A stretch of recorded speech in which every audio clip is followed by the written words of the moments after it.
There was once a guy living in our neighborhood named Jimmy. He got picked on a lot for being a confident and funny guy.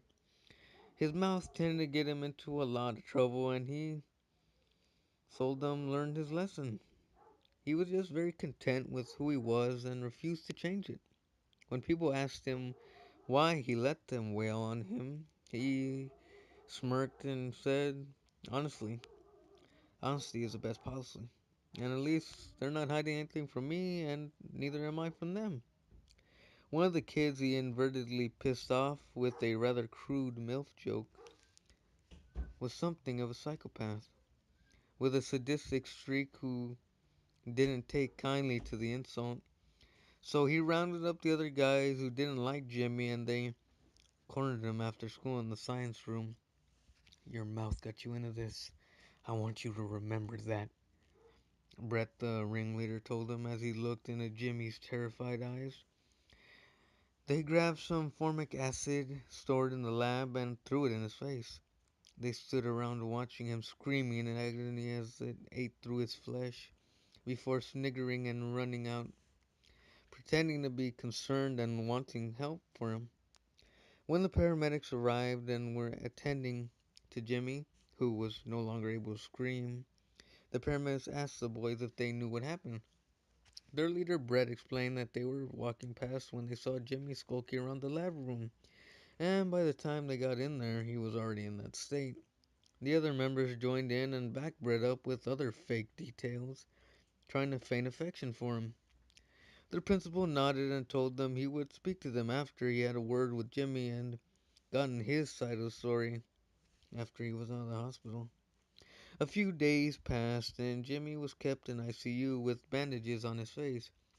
The doctors salvaging what little they could of his face, his vision still intact in one eye, and his jaw withstanding despite the loss of flesh. He was still unable to speak and refused to respond to anyone. He just sat there, eyes unblinking and staring at the ceiling, bloodshot and filled with amicity. When he was discharged sometime later, he would not respond to anyone with anything other than the word liars. His social life gone, unable to smile or even crack a joke anymore, he scheduled himself in his room and began planning. Sick, vindictive thoughts starting appearing in his mind. He would get them all, one by one, decimate them, humiliate them, silence them, burn them. He waited patiently until the group would be vulnerable, late at night, when they said their goodbyes and went home separately. That's when he would strike. The weekend Brett received a package in the mail. Curiously, he opened it to find a VHS tape. This is pre DVDs and cassettes. Curiously opened it to find the VHS tape with the words, "For you," etched crudely onto the front. He put it in and played it. He was it was a crudely recorded home video by an unknown cameraman who didn't speak at all for the duration of the film. It began with the camera pointing at the date on the newspaper. It was yesterday. As he zoomed out, he could see it was a basement, a single flickering light bulb hanging above and casting an uncomfortable scene.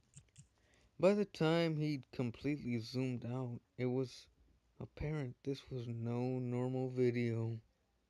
In front of the cameraman on his hands and knees was one of Brett's friends. He was naked, a dirty blindfold around his face, and a crude gag in his mouth. He was covered in blood, horrific burns, lacerations, and wounds. One particular large one on his back stood out the most. It looked like a word. The cameraman, with gloved hands, took the gag out of the crying boy's mouth, and immediately he begged to go home. Please, please let me go, man. I I didn't want you to. I didn't want it. I didn't want it. Oh God. Jesus. Jesse, Mike, Keith, you made me. You fucking butcher, man.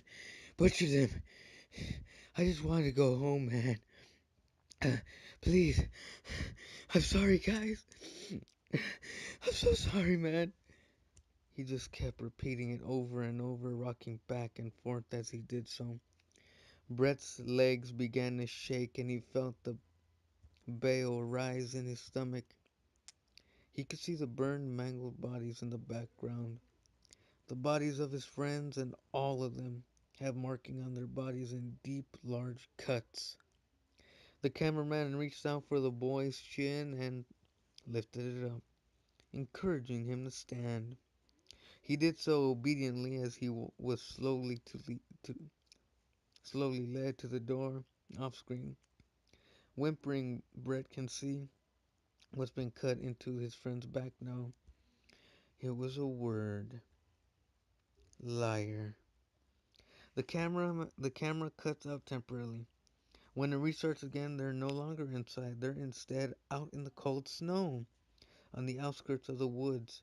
And it doesn't appear to be an original man holding the camera anymore. It's Brett's friend. He's whimpering and shivering as he holds the camera in one place for 30 seconds, pointing at some trees in the distance, hearing footsteps draw ever near and nearer and closer. Where are you, man?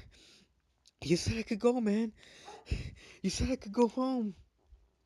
The boy is screaming and crying, frightened out of his mind as the sound of crunching snow draws nearer from the seemingly every angle.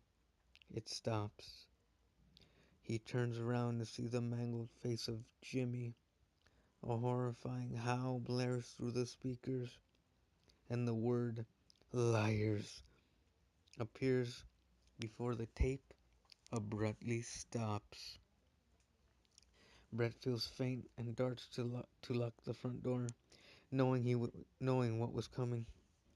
As he turns to run for it, he immediately hits something and falls backwards. Ah! The last thing he ever hears is the word liars as acid runs down his face and begins to slowly eat away at his flesh. The last thing Brett ever saw is Jimmy's face contorting into a sick, twisted smile.